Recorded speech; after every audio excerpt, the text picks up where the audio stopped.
अंजना के गर्भ में विकसित हो रहे हनुमान के खाने और खेलने की सारी विलक्षणता अंजना में उजागर होती रही। किंतु हनुमान ने इन सबसे भी बढ़कर रुचि स्वामी के लीला कथाओं में प्रकट की। अंजना के स्वामी वानर राज केसरी की कथाओं में? अंजना के स्वामी नहीं, सारे जगत के स्वामी, हम सब के स्वामी, सांवरे सलोने श्याम सुंदर।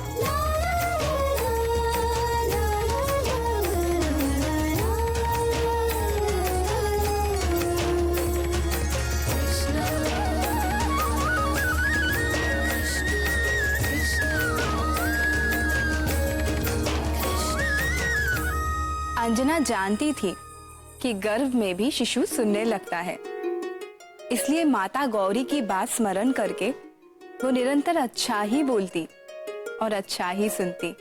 और जब वो हमारे सत्य सनातन भगवान वासुदेव के अवतारों की लीलाएं सुनती तो परम चंचल गर्भस्थ हनुमान न तो खाने के लिए मचलते और न कोई उछल कूद करते। किंतु उन्हें ये सारी कहानियां सुनाता कौन था? शिव या पार्वती जी ने तो अंजना और गर्भस्थ हनुमान को अपनी करुणामयी शरण में ले ही लिया था, परंतु वीणा वादिनी सरस्वती जी हनुमान के विकास में योगदान दिए बिना कैसे रह सकती थी?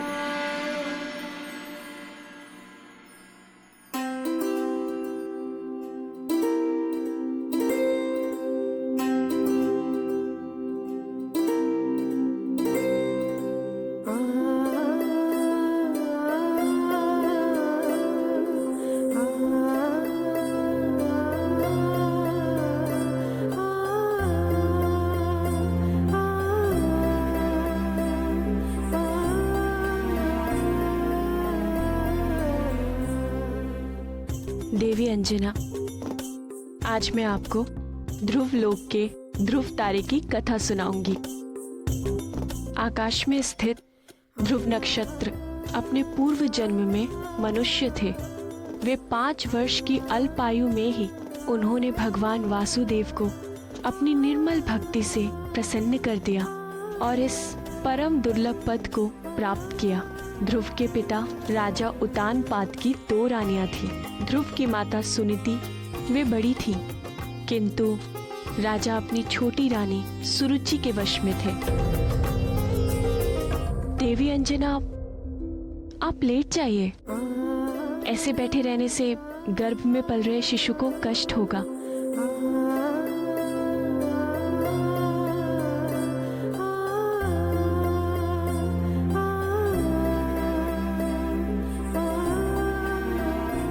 राजा सदैव ध्रुव की सौतेली माँ और उनके पुत्र उत्तम के पास ही रहते। ध्रुव को कभी भी अपने पिता का प्रेम प्राप्त करने का अवसर ही नहीं मिलता। एक दिन जब राजा उतानपाद ध्रुव के सौतेले भाई को अपनी गोद में खिला रहे थे, तब ध्रुव का मन भी पिता का प्रेम प्राप्त करने की लालसा जागी। वो अपने पिता की गोद में जा ही रहा था कि उनकी सौतेली माँ ने उनका हाथ खींचकर उन्हें नीचे ढकेल दिया। सौतेली माँ के कटु वचनों से बहुत ही आहत हुआ। ध्रुव की माता सुनीति चाहकर भी अपने पुत्र को पिता का प्रेम दिलाने में समर्थ नहीं थी। इसीलिए उन्होंने ध्रुव को परम पिता भगवान नारायण का प्रेम प्राप्त करने के लिए उनकी भक्ति करने का उपदेश दिया। अब मैं नारायण की भक्ति करूंगा, मैं उनसे प्रेम करूंगा, फिर वो भी मुझसे प्रेम करेंगे। फिर ध्रुव ने घर छोड़ दिया और नारायण को पाने के लिए वन में जाके एक वृक्ष के नीचे बैठ गए। शिव शिव, 5 वर्ष की अवस्था में इतना साहस? वन में तो कई प्रकार के हिंसक पशु और सर्प आदि घूमते रहते हैं, फिर ध्रुव महाराज इन सबसे बचे कैसे? जब प्राणी भगवान की ओर एक पग चलता है, तब भगवान अपने भक्त की ओर 100 पग चलते हैं। तो फिर भगवान अपने भक्त की सहायता कैसे नहीं करते? उन्होंने अपने अंश अवतार महामुनि नारद को भी ध्रुव की मंत्र दीक्षा के लिए भेज दिया।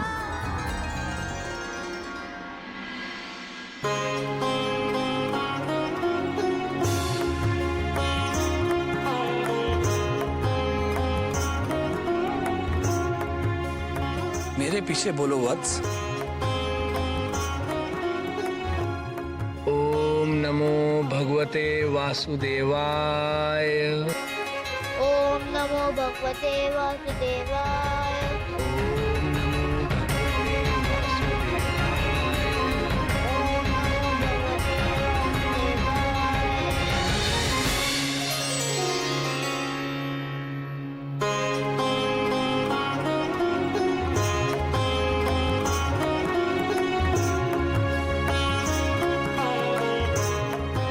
ये परम गुप्त द्वादशाक्षर मंत्र है पुत्र। भगवान श्री हरि के सुंदर चतुर्भुज रूप को हृदय में धारण करके इस मंत्र का निरंतर जाप करने से तुम्हारे सभी मनोरथ सिद्ध हो जाएंगे।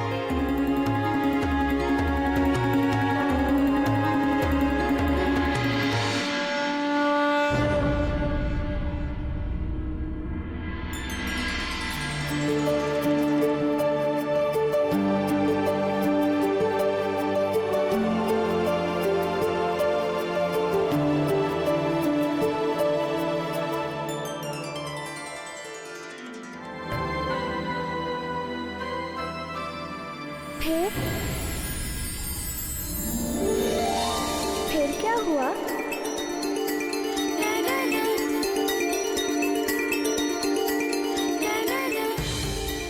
फिर 1 वर्ष की कठिन तपस्या के पश्चात ध्रुव को बैकुंठपति भगवान श्री नारायण ने अपने चतुर्भुज रूप में दर्शन दिए। ओम नमो भगवते वासुदेवाय। पुत्र,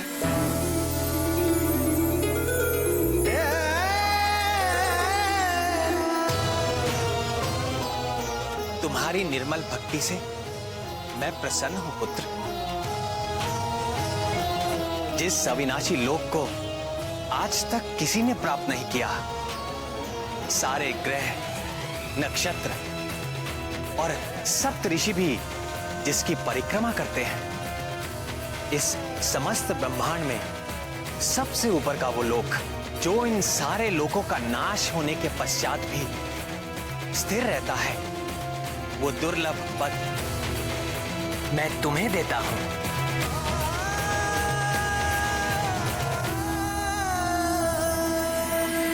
आशीर्वाद के पश्चात ध्रुव ने वर्षों सफल जीवन व्यतीत किया और अंत में ध्रुव तारा के रूप में स्थित हो विख्यात हुआ।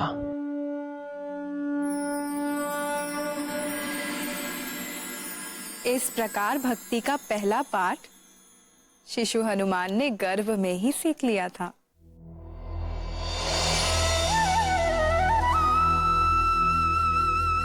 ये समस्त ब्रह्मांड मेरे वश में है, किंतु मैं अपने भक्तों के वश में हूं।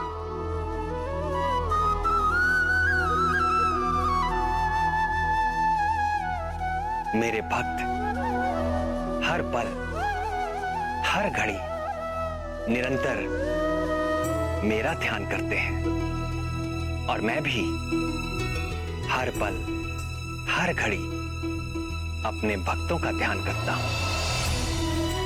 हर संकट से उनकी रक्षा करता हूं, उनकी हर इच्छा पूरी करता हूं, उनके जीवन की उपलब्धियों की रक्षा करता हूं और कोई आवश्यकता उपस्थित होते ही तत्काल उसका प्रबंध करता हूं।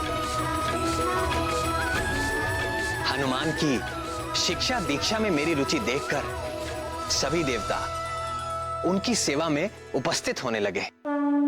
तो सप्त ऋषि भला पीछे कैसे रह सकते थे, वो भी आए।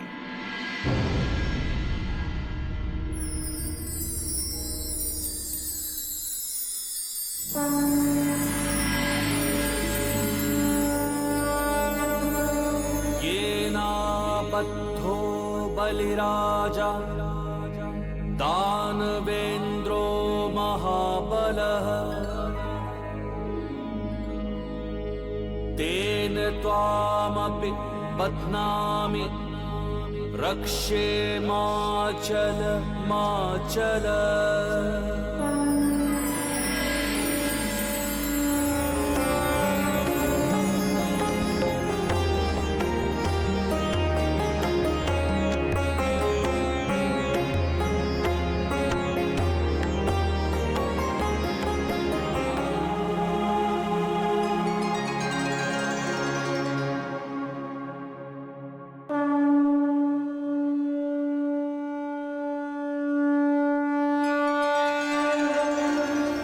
हनुमान की नित नई लीलाओं से आनंदित होते हुए अंजना के गोद भराई का समय आ पहुंचा।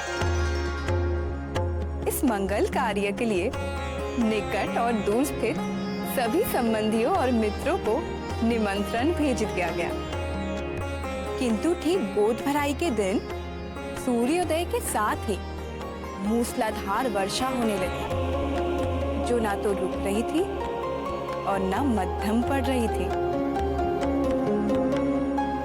तो क्या गोद भराई नहीं हो सकी? मंगल मूर्ति हनुमान के जीवन में एक कैसा मंगल आ गया दीदी?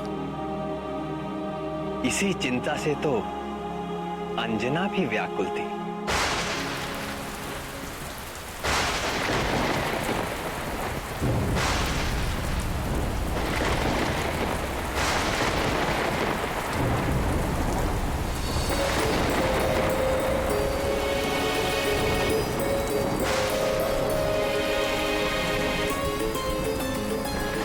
ये वर्षा तो रुकने का नाम ही नहीं ले रही।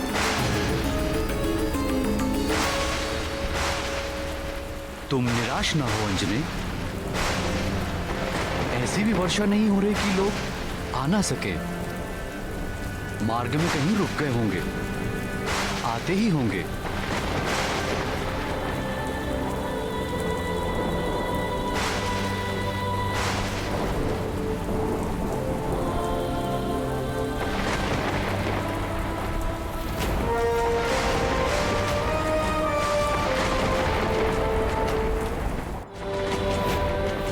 सदाशिव, मेरे लाल के प्रथम उत्सव में यह अशिव अमंगल बाधा क्यों?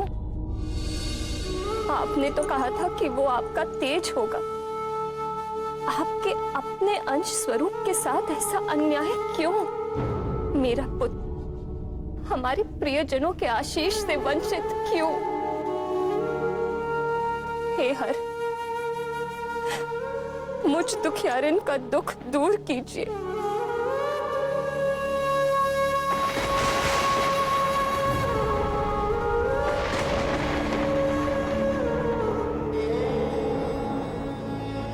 हे गौरी, हे कृपा कर,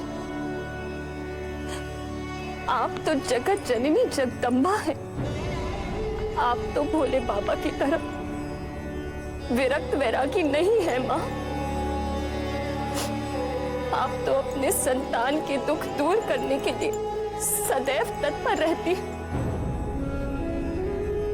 यदि मुझसे कोई भूल हो गई हो तो उसका दंड आप मुझे दीजिए, किंतु गोद भराई के इस पावन अवसर पर मेरे लाल को आशीर्वादों से वंचित मत कीजिए। हे ममतामयी मां,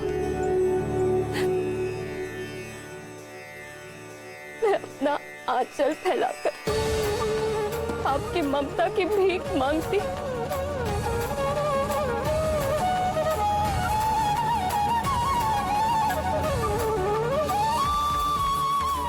कृपा करो मां, कृपा कर, कृपा कर।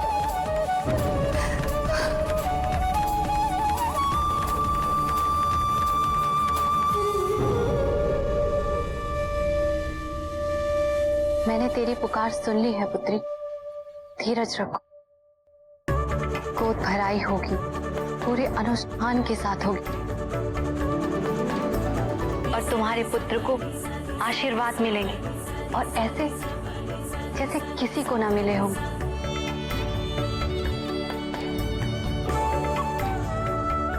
हनुमान पर मेरी और भूत भावन भगवान भोलेनाथ की कृपा तो स्वाभाविक है, पर जब अंजना को जगत जननी शक्ति स्वरूपा पार्वती जी का आशीर्वाद मिल गया तो उसके कार्य में आने वाले सारे विघ्न निष्फल तो होने ही थे।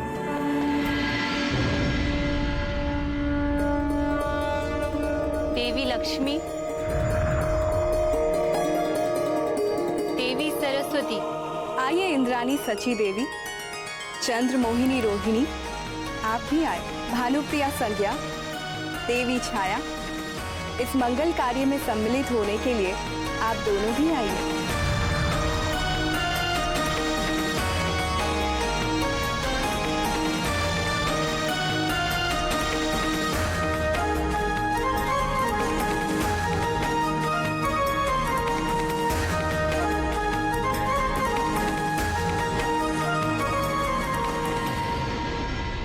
प्रणाम महारानी।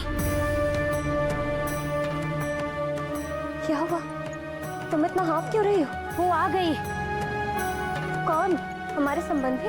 वो तो नहीं आए, पर कुछ सुहागने आई हैं। बहुत खूबसूरत सजी धजी देवियों जैसी, और साथ में खूब सारे उपहार भी लाई हैं।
अच्युतानंद गोविंद नामोच्चारण भेषजाल नश्यन्ति शकला रोगः सत्यम सत्यम वदाम्यहम्।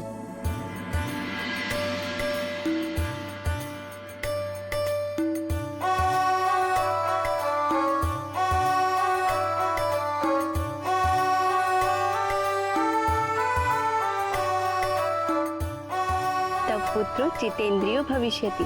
मेरा लाल सभी इंद्रियों को जीतने वाला होगा।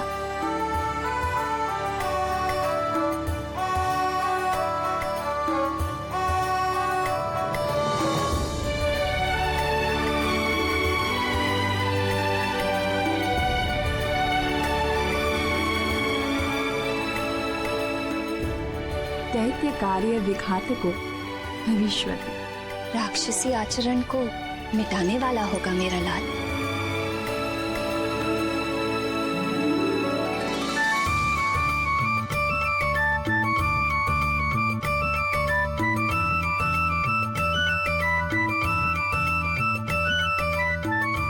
वेद विदांग विशारदो भविष्यति। मेरा पुत्र वेदों का विद्वान होगा।